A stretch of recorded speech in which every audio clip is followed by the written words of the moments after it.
What's going on, everybody? Welcome back, Comically Boston, episode 9. It's been a good start to the Celtics season, baby. I'm going to jump right into it for y'all. My name's Big Cam, for those of you that don't know. We're 9 episodes deep here, which means we're 9 weeks deep, Comically Boston. We're going to be talking about a few things today. Rasing Kanan had its season finale. Left a little bit to be desired, but hey, I still like that show. The House of Dragon finale, what a show that is.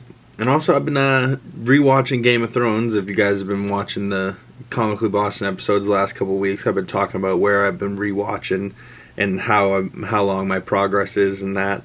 I'm getting towards the ends in that too, so we've been wrapping up some things here, and the Celtics are just starting. So I had made predictions last week. I think the Celtics are going to start the season 10-0. At the very least 8-2, and we're, knock on wood, we're still looking pretty good. The Celtics started 3-0. We got the Bulls tonight, and they're 1-2, I think. Celtics looking real good. Jason Tatum was the player of the week. Dude scored, I think, 104 points in the first 3 games. He dropped 40, 35, 29, I think. And Jaylen Brown, last game, I don't think he played very well. I think he's low scoring night for him, but he's still been playing very good basketball in the other 2 games. So look for him to, have a big night. If he doesn't, Jason's going to step up again. I guarantee it. But yeah, so I got, it should go without saying, I got the Celtics over the Bulls tonight. No question about it. And yeah, the Celtics this season, they're just going to be a force to be reckoned with out of the East. We haven't even gotten our 2 big guys that are injured. We haven't gotten them back yet. And Rob's our main starting center. So once we get him back in full health, and the Celtics are full health, it's going to be a dangerous team, man. It's going to be a very dangerous team. Blake hasn't been producing too much off the bench. He hasn't been getting very many minutes. But I do like to see the boy hustling. He's wearing that Dennis Rodman 91, so he's definitely got to be hustling, so I like to see that. Speaking about hustling, let's talk about Rasing Kanan and how that ended up. I'm just going to jump to how it ends, so spoilers if you haven't seen it, but it just ends with Rock getting shot and them and the Italians. So it ended up how you thought it was going to be, and they were going to fight the Italians and everybody dies and Rock gets shot. It looks like she's going to die, and then she's about to die, and then Joey Badass's character Neek comes in and kills the dude. I mean, Neek's supposed to be enemies with Rock, so you're like, why the fuck would he save her? And he's like, Southside forever. Man, you were the ones that partnered with the Italians in the first place, so now you're Southside forever? Whatever.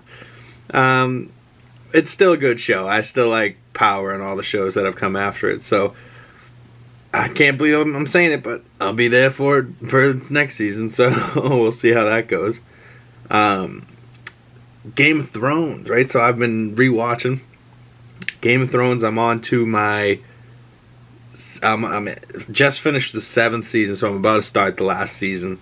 The last season, from what he says, and from my experience watching it when it came out, wasn't the best experience. Maybe I'll like it a little bit more the second time through, because now I'm so into it with House of the Dragon.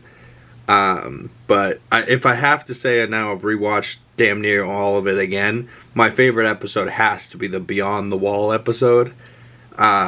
It's just so crazy. They fight a dead bear. Thoros gets dragged around. They fucking syringe his chest. He keeps walking. And then he ends up passing the night on the little island surrounded by the army of the dead as they steal one. Daenerys comes. A dragon gets killed. Oh! It's terrible. It's crazy. The White Walkers get the dead dragon out of the water. The Night King turns the dead dragon. The dead dragon melts down the wall. Oh, so much happened in season 7. It was a little oddly convenient how quick everything happened when they're supposed to be pretty far away and there's not cell phones. They have to go up there by Raven. So it was just oddly convenient how quick that Daenerys was there to get there. But hey, it's storytelling. What are you going to do? She had to get there when she had to get there. So yeah, I'm on to season 8. I just started the first episode of that earlier today or last night. So yeah, I'll be finishing my Game of Thrones, and I can't wait for House of the Dragon season 2. That's just awesome.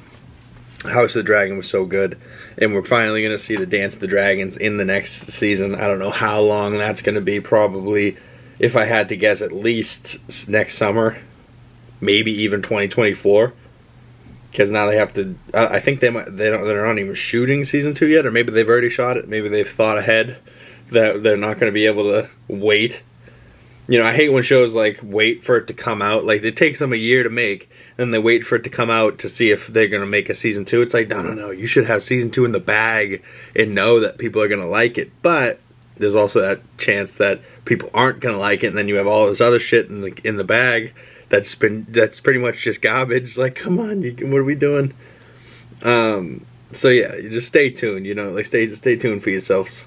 If you fucked with House of the Dragon, let me know. The last episode, the Black Queen, the season finale was pretty epic. You get to see Rhaenyra learn the information that Alicent Hightower has made her son Aegon king over her, which she is the rightful heir. Oh man. And that her father Viserys is dead. Like, oh man, like there's just so many little options, like, or little things that happen. And then so sad that poor Lucerys goes to Boris Baratheon, I think's house to get him, and Aemon Targaryen is already there on his massive dragon Vhagar. So Vhagar is a very big dragon, and Lucerys is a young boy on his very young dragon. So it's like this little dragon, this very big dragon. It's not so good. Doesn't end up so well for Mr. Lucerys. But yeah, and then we end on, I think, we don't hear Daemon say it, but I think Daemon has delivered the news to Rhaenyra that her son Lucerys has died. We don't see Jacaerys and where he ends up, but if we're guessing, I don't know if it's going to go so well for Jacaerys. I think he is going to the Stark, so maybe it will be better because they are honorable men. But poor Lucerys didn't get killed by the Baratheons, but he's flying away from Vhagar, and then Vhagar is too big to go into these little gaps between the cliffs, and Arax was Lucerys' dragon, flies through the little gaps, tries to get away, and then he seems to make his escape, and Aemon's flying up above, and Aemon's like, you owe me an eye, boy, and he's like, I think really just fucking with him, he's trying to scare him, but now the dragon's like on a hunt, so now his dragons are fighting, and, you know, Arax won't listen to Luke, and he comes by, burns, fire on the side of Vhagar's face. Vhagar's a big fuck though, so Vhagar's like, who is that? Where the fuck are you? He just chases after him.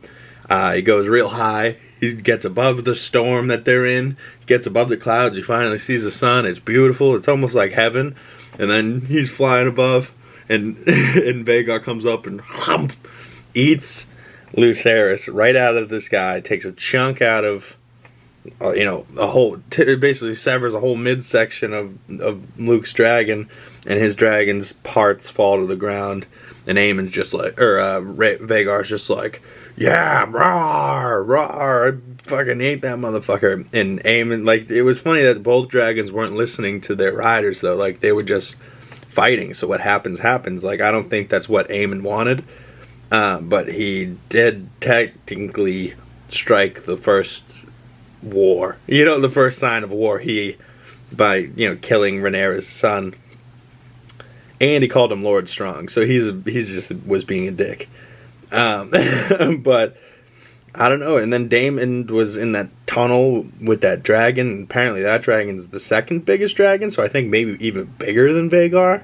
That I think is going to be the big clash next season. I don't know how long they're going to make us wait, because I doubt it's going to be first episode battle, where, I thought there was going to be a battle this episode. So obviously next season's going to start slow, and then we're probably going to get either a mid-season or even the end of that season battle, where it's going to be a huge battle against all the dragons. and maybe Damon is, or even Rhaenyra's flying his new big dragon.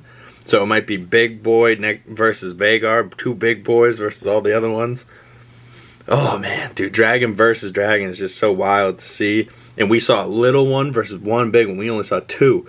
So imagine seeing like a bunch of them fighting all together. Like instead of the battle being on the warfield, which that will probably be too, but where they're just going to pan up. And it's going to be the warfare on the ground, the warfare on the sky. Just going to be all out chaos. Love this show. Can't wait for season 2. And real quick, before I wrap this up, because I just making this a quick one. I ain't going to bore you guys today. Just let you know what's been going on the last week and what I've been watching and how I've been liking it.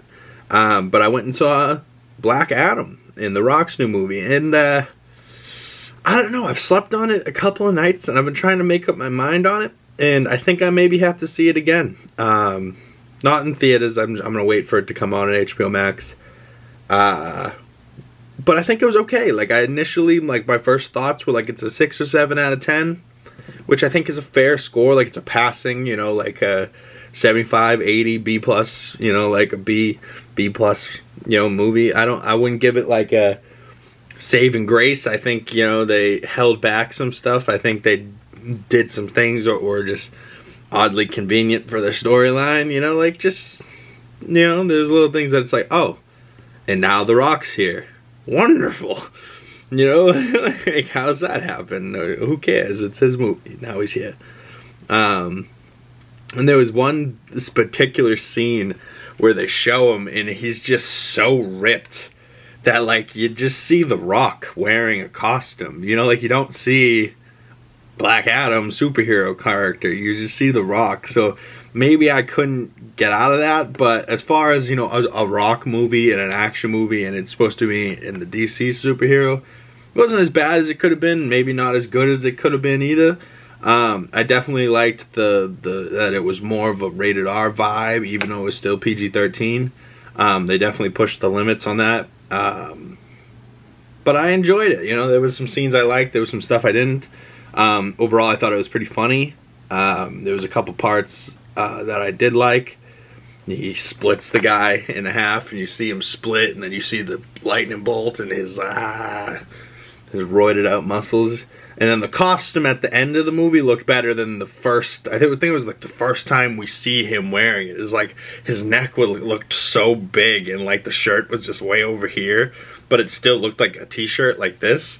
It was just like so much neck muscle. I was like, damn, boy, The Rock, you forced it right now. Like, but hey, I ain't gonna fuck with The Rock. You shouldn't either. The Rock is a bad boy. But yeah, so that's my review on Black Adam. That's my review on House of the Dragon. Stay tuned next week. I'll tell you my season 8 finale review for Game of Thrones. And apparently there's a show coming out called Jon Snow or something like that. That's going to be post Game of Thrones. So I'm kind of excited for that.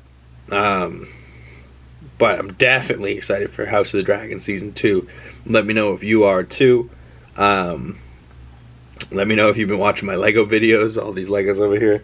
I got some Avatar stuff I built recently, and I got some more stuff coming out this following Saturday.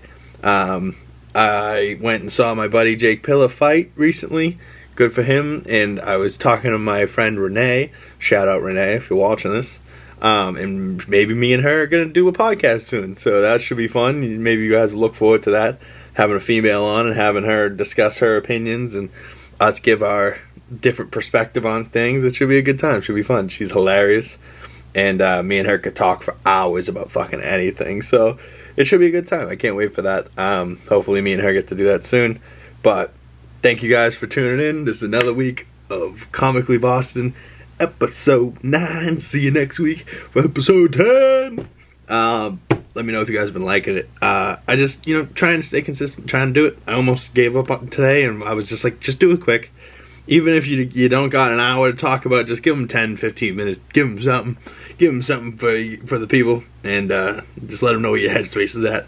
I was extra tired today. I didn't sleep well all weekend, and finally got to sleep in today, and I used it. And it rained all day, so nothing really to do. So, here we are. House of the Dragon down. Season 2 coming. What's next? Oh, and the Ant-Man trailer dropped today, so go check that out. Let me know if you guys are going to be checking that out in February. And in 2 or 3 weeks, we got Wakanda Forever coming up, so we're going to be starting to talk about that soon too. So let me know if you guys are going to go be seeing that, or if it's too much and you guys won't be able to see it because of the loss of Chadwick Boseman. Rest in peace. I know I have to see it. You know, I'm just obsessed. I'm a Marvel man. Can't say I'm not. But peace out, y'all. I'll see you in the next one, and I'll see you next week. Be safe. Be well. Peace out.